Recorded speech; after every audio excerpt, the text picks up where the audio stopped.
የሰው ልጅ ጸባይ ቀስ በቀስ ነው የሚወጣው ይባላልና ቀስ በቀስ የሩታን ማንነት በደንብ እያየነው ነው። ሰላም ጤና ይስጥልኝ፣ እንዴት ናችሁ? ለዚህ ቻናል አዲስ ከሆናችሁ ሰብስክራይብ በማድረግ ቤተሰቦች እንድትሆኑ ጋብዛለሁ። ቪዲዮውን ላይክ በማድረግ ጀምሩት። እንዲሁም ቪዲዮውን አይታችሁ ሲጨርሱ የእናንተን ሀሳብ አስተያየት ኮሜንት ላይ አስቀምጡልኝ። እንግዲህ ዛሬም እንደተለመደው በአዲስ ቪዲዮ መጥተናል። እንግዲህ ዛሬ ሁለት የተለያዩ ነገሮች ተፈጥረው ነበር። እንግዲህ የሄርሜላ እርግዝና በሆስፒታል ደረጃ ተረጋግጦ መጥቷል። እንግዲህ አብርሃምን በደስታ ተቀብሏታል። እጅግ በጣም ደስተኛ ነበር ዛሬ። እውነት ለመናገር ሄርሜላም እጅግ በጣም ደስ ብሏት ነበር። እንግዲህ የሄርሜላን እርግዝና አረጋግጠዋል ማለት ነው። አብርሃምም እንግዲህ ምላሹን ሰጥቷል። እጅግ በጣም ደስተኛ ሆኖ የሄርሜላን እርግዝና ተቀብሏል ማለት ነው። እንግዲህ ሰሞኑን ያው ከሄርሜላ እርግዝና ጋር ተያይዞ እና ሩታ ደግሞ እጅግ በጣም ተናደዋል። እውነት ለመናገር እኔ ሩታ ምን ያናደዳት እንደሆነ ራሱ አይገባኝም።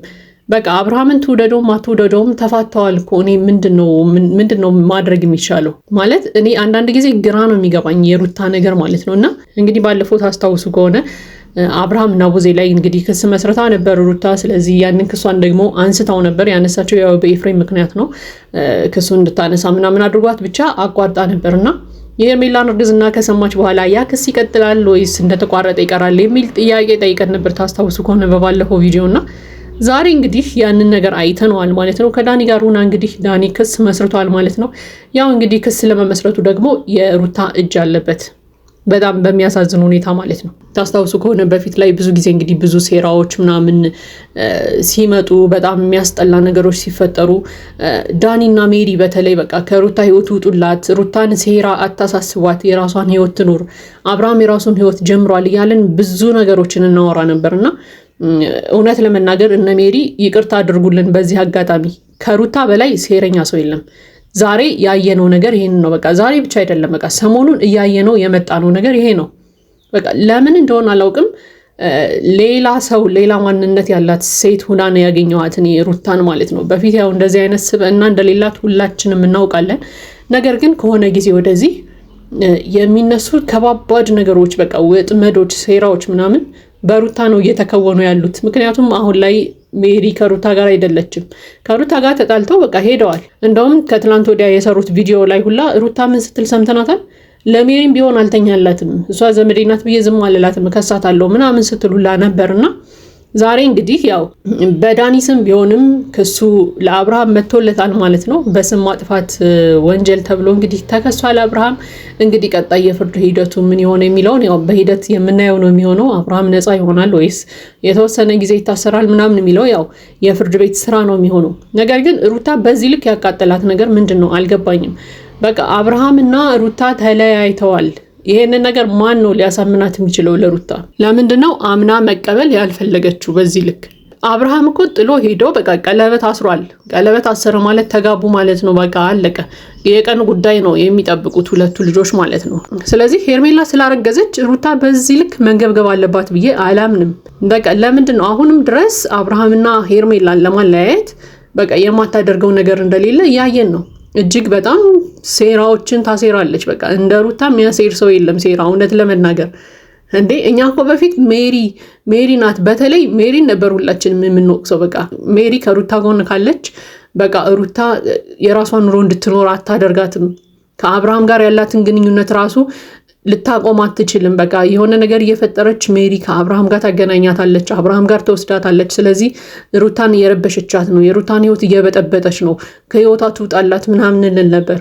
ነገር ግን ዛሬ ያየነው ነገር ምንድን ነው? ከአብርሃም ህይወት አልወጣ ያለችውና ሴራዎችን ስታሴራ የነበረችው ራሷ ሩታ ነች። እኔ እንደውም ሩታን በቃ እንፋታ ብሎ የፍች ወረቀት ያመጣላት አብርሃም ቢሆን ኖሮ እሺ ሩታ ሳታምንበት ነው የፈታችሁ፣ ስለዚህ ትረብሸው ብለን ዝም እንል ነበር።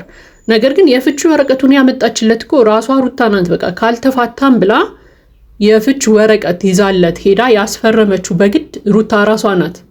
አሁን ደግሞ ድጋሚ ዞራ በቃ የአብርሃምን ኑሮ አላስኖር እያለችው ነው። እውነት ለመናገር በቀላል አማርኛ ማለት ነው። እንዴ አብርሃም ቢሆን ኑሮ የፍች ወረቀቱን አምጥቶ የፈታት በቃ እኔን ፈቶ ሌላ ሴት ጋር ሄዷል ብላ ልትናደድበት ትችላለች። መብቷ ነው፣ ካለ ፍላጎቷ ከሆነ የፈታት ማለት ነው። ነገር ግን ራሷ ፈልጋ የፍርድ ቤት ወረቀት ይዛ መጣ አብርሃምን ካልፈረምክ ብላ አስጨንቃ አስፈርማ የተፋታችው ሴት ኑሮውን እንዳይኖር ለምንድን ነው የምታደርገው አሁን ላይ? ምክንያቱም እየረበሸችው ስለሆነ ማለት ነው። ወይ ደግሞ ከኔ ጋር ከተፋታ በኋላ በቃ ህይወቱ ይቆማል፣ አንድ እርምጃ አይራመድም ብላ አስባ ነበር እንዴ የፈታችው የሚል ደግሞ ጥያቄ ያስነሳል እውነት ለመናገር። ምክንያቱም በቃ አብርሃም ቀጥ ብሎ የሚቆም ነበር መሰላት በአንድ ቦታ ላይ ማለት ነው። ስለዚህ አብርሃም የተወሰኑ ስቴፖችን ሲሄድ የራሱን ህይወት እያመቻቸ እያደራጀ ሲሄድ ደግሞ በዚህ ልክ ሴረኛ ሆኖ መምጣት ደግሞ በጣም ነው የሚደብረው እውነት ለመናገር። እንዴ እኛ እኮ አብርሃምን ስንት ጊዜ ወቅሰነዋል። በቃ ሩታን እንደዚህ አርጓት እያልን ማለት ነው በጣም ብዙ ጊዜ ወቅሰነዋል አብርሃምን እጅግ በጣም ጥፋተኛ አድርገን ስለነዋል እስከዛሬ ድረስ። በቃ አብርሃም ያጠፋቸው ጥፋቶች አሉ፣ ምንም ጥፋት አላጠፋም እያልኩኝ አይደለም። ነገር ግን በቃ ጥፋቶች አጥፍቷል፣ አልፏል። ሩታም ጥፋቶችን አጥፍታለች፣ አልፏል በቃ ያ ጊዜ። ስለዚህ አሁን ላይ ተስማምተው መኖር ስላልቻሉ ሩታም የራሷን ህይወት ትኖራለች፣ አብርሃምም የራሱን ህይወት ይኖራል። እውነት ለመናገር አብርሃም የራሱን ህይወት እየኖረ ነው፣ ሁሉን ነገር ረስቶ። ታስታውሱ ከሆነ ባለፈው ከደስታ ጋር በቃ የራሴን ህይወት ልጀምር ነው ምናምን ብላ ስትነግረው አብርሃም ደስተኛ ነበር የሆነው። በጣም ደስ ይላል። እንደውም እነ ሜሪ ምን ሲላቸው ነበረ? እናንተ ሴራ እንዳታስተምሩት፣ ደስታን እናንተ ሴራ እንዳታስተምሩት፣ እሱ በጣም ጥሩ ልጅ ነው እስከማውቀው ድረስ ምናምን እያለ ነበር። እና ከሩታ ጋር በመሆኑ ራሱ በጣም ደስተኛ ነበረ። በቃ እኔም ማረፍኩ ከዚህ በኋላ እንደውም አትረብሽኝም እያላት ሁላ ሩታን ሲናገራት እናስታውሳለን። እና አብርሃም ሄርሜላ ጋር ሲሆን ለምንድን ነው የማትደሰተው? በቃ ተፋተዋል እኮ ትታው ሄዳለች አይደል? የፍቺ ወረቀት አምጥታለች፣ ፈርሞላት ተፋተዋል በቃ። ከዛ ግን አብርሃም እሷ ከደስታ ጋር ስትሆን ደስተኛ ነው፣ የራሷን ህይወት ስለመሰረተች ደስተኛ ነው፣ ሊረብሻት አልፈለገም። ሩታ ግን ከሄርሜላ ጋር መሆኑን በፍጹም መቀበል አልፈለገችም። በቃ እስከ ዛሬ ድረስ በሴራ ነው ያሉት። እና አሁንም እንግዲህ ዳኒ ጋር ሆነው የፍርድ ቤት መጥሪያ አምጥተውለታል፣ ከሰውታል ማለት ነው። እውነት ለመናገር አብርሃም እነሱን የተወላቸው ትልቅ ክስ አለ፣ ሁላችንም የምናስታውሰው የራቁት ቪዲዮ የያዙበት። ያንን ነገር መረጃው እኮ አለው አብርሃም። ያንን ይዞ አሁንም ፍርድ ቤት መሄድ ይችላል፣ ሁለቱንም ሊገትራቸው ይችላል እውነት እንነጋገር ከተባለ። ነገር ግን አንዳንድ ጊዜ ነገሮችን ለማብረድ ነገሮችን ትቶ ማለፍ የተሻለ ነው የሚል እምነት አለኝና በዛ ሂሳብ እንግዲህ አብርሃም ትቷቸው ነበር። አሁን ግን ገና ለገና ሄርሜላ አረገዘች ስለተባለ ከሩታ ጋር ሆነው እንግዲህ ከሰውታል ማለት ነው በስም ማጥፋት። ስለዚህ ቀጣዩ የክስ ሂደት ምንድነው የሚሆነው አይታወቅም። አብርሃምስ ያንን የራቁት ቪዲዮ ይዞ አዲስ ክስ ሊመሰርትባቸው ይችላል አይችልም የሚለውም ሌላ ጉዳይ ነው። ነገር ግን አንዳንድ ጊዜ ደግሞ የምንቆፍረውን ጉድጓድ ባናርቀው መልካም ነው የሚል ሐሳብ አለኝ። ምክንያቱም ማን እንደሚገባበት አይታወቅም። አብርሃምን ለማሳሰር ለመክሰስ ስታስቡ አብርሃም እናንተ ሊከስበት ፍርድ ቤት ሊገትርበት የሚችለው ደግሞ ትልቅ ማስረጃ እንዳለው ማወቅ አለባችሁ። ስለዚህ ሩታ አሁንም ቢሆን ቀጥ ብለሽ የራስሽን ኑሮ ብትኖሪ መልካም ነው የሚል ሐሳብ አለኝ። በዚህ ልክ ሴረኛ ባትሆኚ የተሻለ ነው። ምክንያቱም በቃ ላንቺም አይጠቅምሽም፣ ላንቺ አይደለም ለልጅሽም አይጠቅመውም። ልጅሽስ ካንቺ ምንድነው የሚማረው?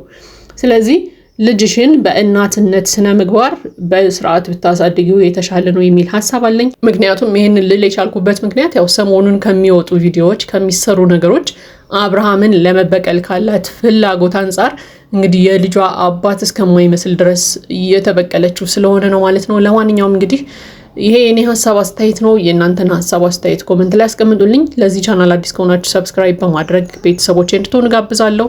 ቪዲዮ ላይክ በማድረግ አበረታቱን። መልካም ጊዜ ይሁንላችሁ።